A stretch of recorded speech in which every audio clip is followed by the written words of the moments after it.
భద్రాచలంలో పట్టపగలే దారుణం జరిగింది. ఒక చిన్న గొడవ ఒక వ్యక్తి ప్రాణాలు పోవడానికి కారణమైంది. వైన్ షాప్ దగ్గర మొదలైంది ఈ గొడవ. కేవలం ఒక బైక్ తగిలింది అంటూ మాట పెరిగింది. చివరికి ఆ చిన్న గొడవ చినికి గాలివాన్లా మారింది. ఎంతవరకు వెళ్ళిందంటే చివరికి ఆ వ్యక్తి ప్రాణాలు తీసేదాకా వెళ్ళింది. సజ్జా రవి అనే వ్యక్తి ఈ గొడవలో ప్రాణాలు కోల్పోయాడు. అతను ఒడ్డుగూడానికి చెందిన వ్యక్తిగా తెలుస్తోంది. అతని మీద రాళ్ళు, స్క్రూ డ్రైవర్లు, అనేక రకాల ఆయుధాలు, చేతికి ఏది దొరికితే అది, దాంతో అతని మీద దాడి చేశారు.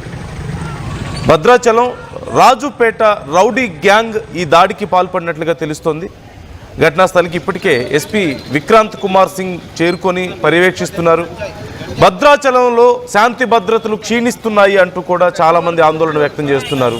మద్యం, గంజాయి మత్తులో చాలామంది ఇలాంటి రౌడీ మూకలు పెట్టిరెగిపోతున్నారంటూ తెలుస్తోంది.